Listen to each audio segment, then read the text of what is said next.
Tem gente muito mais rápida do que eu, você já deve ter visto muita coisa sobre a treta do dia, que foi a acusação de racismo contra o Rodrigo Bocardi, apresentador da Globo, em São Paulo. Mas a gente tem também um outro caso ruidoso envolvendo o tema, que foi o da Lorena Vieira, numa agência do Itaú. Caso, inclusive, que teve uma virada, um plot twist surpreendente. E eu vou dedicar esse vídeo a fazer um link sobre as duas polêmicas.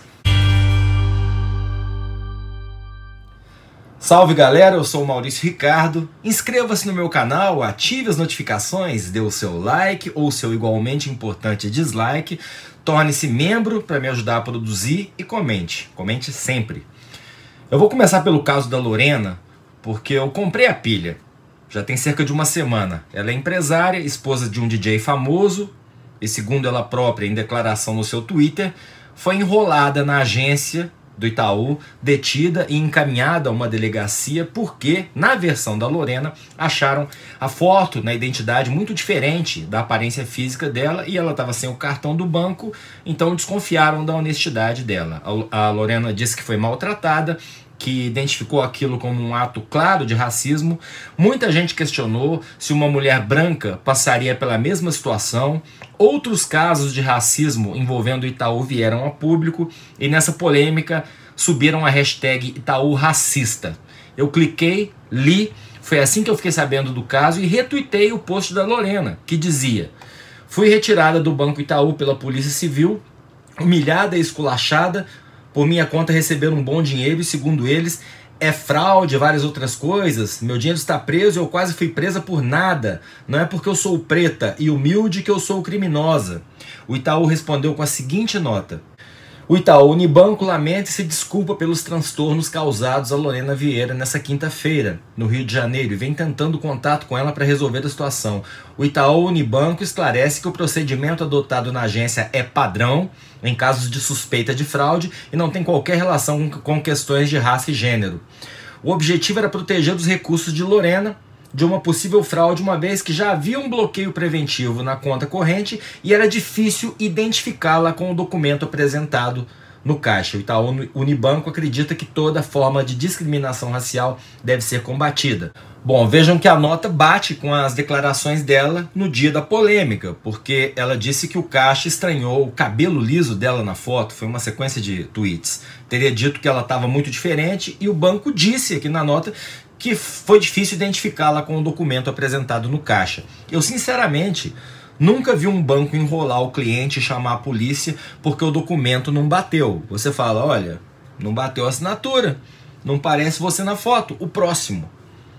Onde é que está o plot twist aqui? É que no dia seguinte a polícia, que já havia checado o documento e dito que realmente era a identidade da Lorena, veio com uma perícia relâmpago dizendo que a identidade era falsa e a Lorena, numa coincidência realmente muito suspeita, afirmou que rasgou a identidade ou queimou, jogou fora, porque a própria polícia teria pedido para ela fazer isso, já que a identidade não parecia com ela. Desde então, ela se disse muito abalada, se retirou das redes sociais. Eu googlei hoje para ver se o caso andou e está na mesma.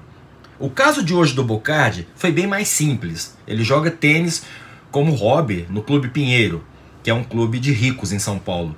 O rapaz negro estava sendo entrevistado ao vivo pela repórter da Globo no metrô. E ele perguntou, ô, você é um dos rapazes que pegam a bolinha lá no tênis? Ou seja, perguntou se o moço era gandula de tênis. E ele respondeu, não, eu sou atleta do clube e pratico polo aquático. O constrangimento foi visível. O Bocardi ainda falou, oh, aí sim, que é pior ainda, porque se até então foi uma pergunta inocente, com o aí sim ficou claro que ele estratifica os atletas como superiores aos gandulas. Feio, ficou feio. Mas ele veio se justificar que nunca viu ninguém com aquela cor e modelo de camisa do clube que não fosse gandula lá no tênis dele e que ele teria tido a mesma reação se o rapaz fosse branco. Aqui eu junto as duas histórias. O Itaú disse que agiu como agiria se a Lorena fosse branca. Bocardi disse que agiu como agiria se o atleta fosse branco.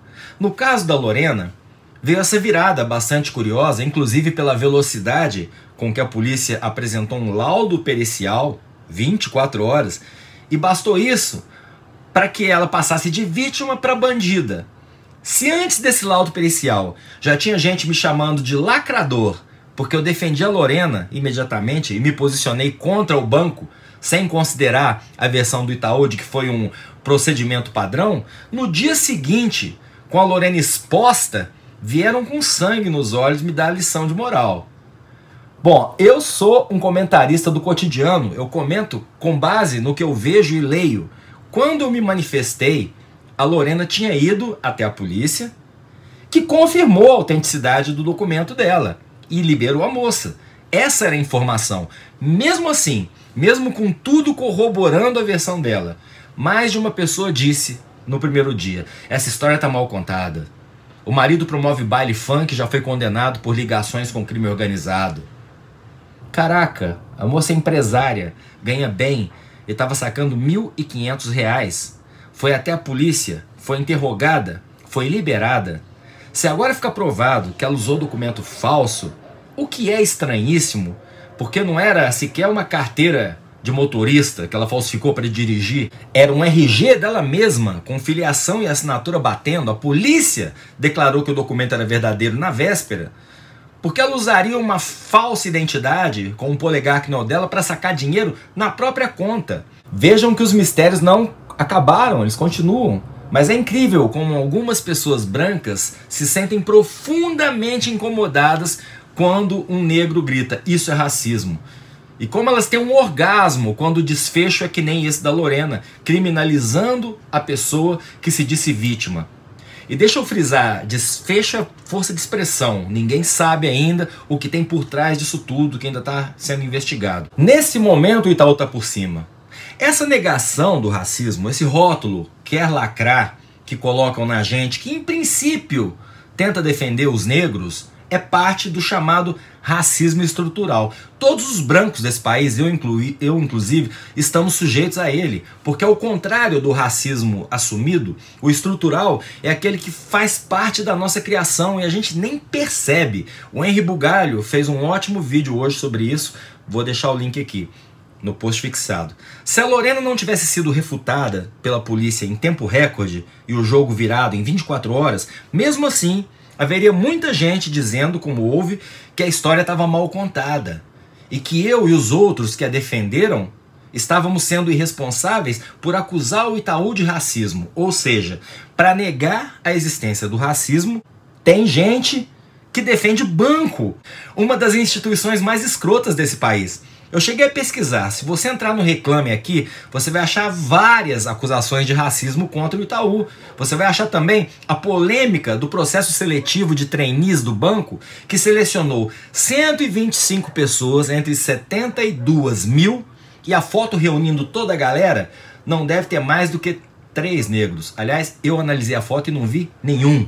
Mesmo assim, vamos chamar de lacrador quem tenta lutar contra o racismo estrutural, usar o caso da Lorena para dizer, tá vendo? Mimimi vitimista, e ignorar o que qualquer pessoa negra passa na vida.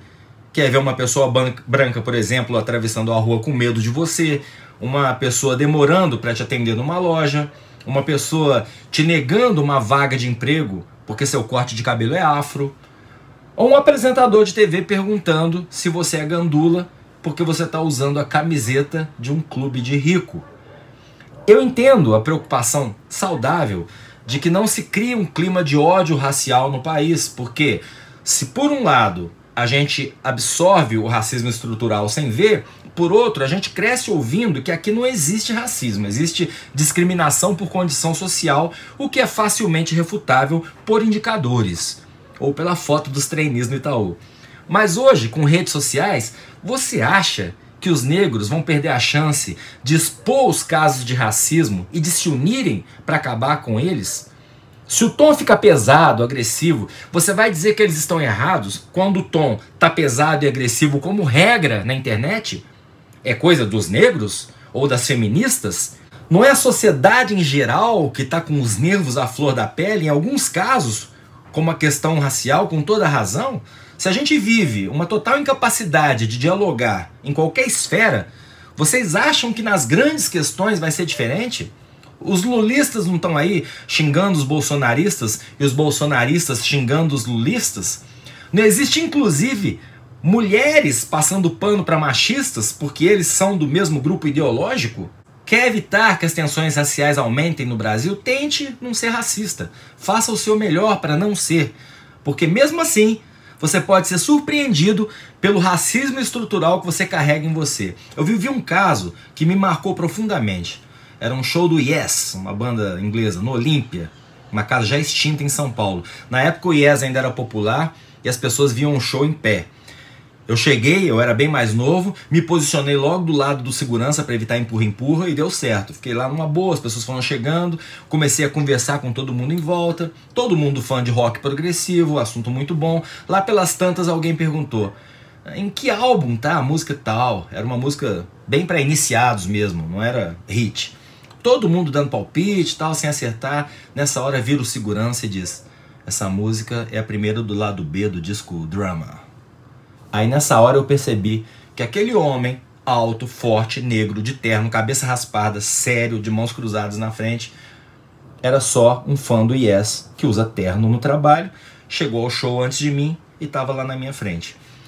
O episódio me marcou porque, sim, eu associei aquele estereótipo físico ao segurança e talvez não tivesse achado o mesmo se fosse um homem mais baixo, mais magro e principalmente branco.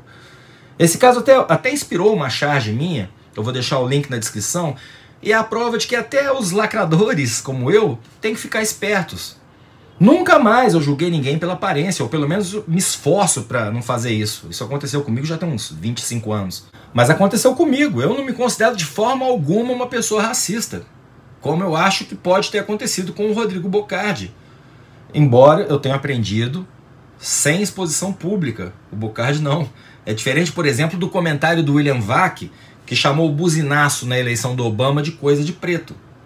Pode ter sido uma piada? Pode, mas uma piada racista. Eu sou o Maurício Ricardo, inscreva-se, ative as notificações, dê like ou dislike, seja membro e comente. Um ótimo fim de semana.